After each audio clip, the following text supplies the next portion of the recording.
tababarkan uu soo gabagabeeyay agaasimaha guud ee wasaaradda macdanta iyo tamarta jamhuuriyadda Soomaaliland mudane Mukhtaar Maxamed Cali ayaa waxa uu ku saabsanaa wada xiriirka habboon ee xarunta guud ee wasaaradda macdanta iyo tamarta iyo xafiisyada gobolada diyaarinta qoraalada iyo adeegsiga baraha bulshada waxaana tababarkaasi qaadanayay xubno ka mid ah studiyoyaasha gobolada ee wasaaradda macdanta iyo tamarta Soomaaliland madax ka socotay xarunta dhexe ee wasaaradda macdanta iyo tamarta jamhuuriyadda Soomaaliland ugu horeyn halkaasi waxa hadal ka jeediyay Axmed Maxamed Cumar agaasimaha waaxda cududa shaqaalaha ee wasaaradda macdanta iyo tamarta Soomaaliland Cabdi Fataax Mira Nuur agaasimaha waaxda wada xiriirka iyo qaar ka mid ah studiyoyaasha wasaaradda macdanta iyo tamarta ee tababarkaasi qaatay iyo sidoo kale xubno kale waxaana ay isdul taageen muhiimadda uu tababarkan u lahaa ka qaybgalayaasha waxaan rajeynayaa oo xagga waaxdeeda ama waaxda Human Resource-ka inaan tababaro inta ka badan inaan u soo dirno iyaga walibana ay shaqaalahoogana ay soo kobcin doonaan oo ay soo diri doonaan baahida tababar ee ay u baahan yihiin gobolkaasi haduu doono macdan ha ahaado tamar ha ahaado batrool ha ahaado ama administration wixii loo oran jiro dhan isku qaado dhan ha ahaade tababarkuna marka aynu tababar galayno waxa weeye inaynu maskaxdii shaqadeeni inaynu meesha ay ka yar liidato inaynu soo kicino dabeetana aynu halkaa ka sii kobcino xaqii loo oran jiray xirfadda ama shaqada goobta aad joogtid iyo walibana meesha goobta aad ka tababarkan aanu qaadanay wuxuu ahaa communication wada xiriirka isu duwayaasha gobolada ee wasaaradda tamarta iyo macdanta inta badan xoga wanaagsan inooga iman jiray haddii ay noqoto mid 3 biloodla 6 biloodla iyo mid sanadlaaba marka maanta waxaan rajeynayaa qoraalada isu duwayaasha ka iman doona inay noqon doonaan kuwa dhameystiran kuwa waafiya kuwa la fahmi karayo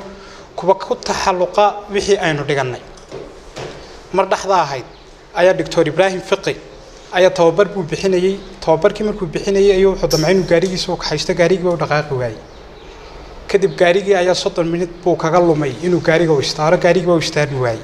gaarigii uu ku meereystay gaarigii markuu istaari kari waayo makaanigu uu yeeray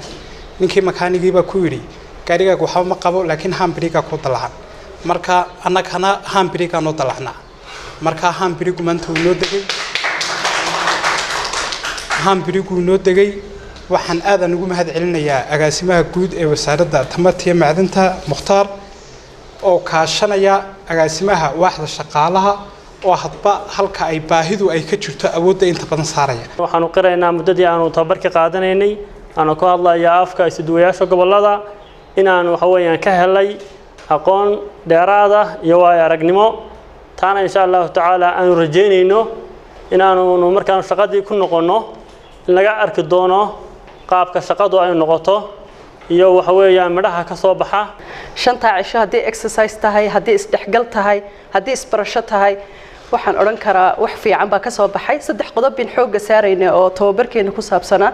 haday ahayd communication report writing iyo social media engagement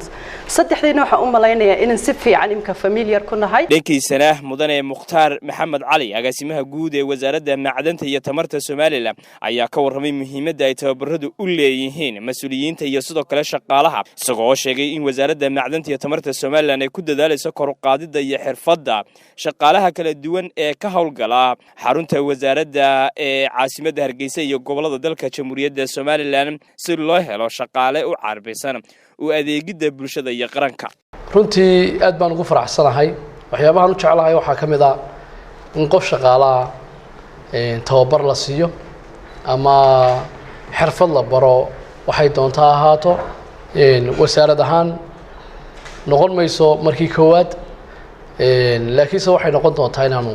mar walba haddii la yiraahdo tababarada idisi kordhino haday noqoto dalka gudihiisa iyo haday noqoto tababaro heer caalami iyo dibadda ah waxaan ugu dadaali doonaa inaanu dhisno heerka joogtaan oo heer ka wanaagsan aad gaadhaan haddii la yiraahdo waxaan rajeynaynaa inaynu maanta inuu joogno bari ka wanaagsanaato tababarkan haddii aan soo noqdo wasiil loo hagaajin lahaa xiriirka wasaaradda dhexdeeda haday tahay xarunta iyo goboladu si wada xiriir lahaayeen iyo haday tahay si bulshada ula xiriir lahayn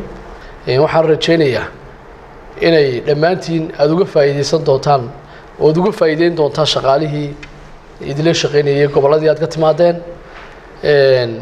idii biqi maayo oo runtii saan ogahay shaqaalaha wasaaraddu boqolkiiba 90 waa academic ama waa dad wax bartay oo qualified u badan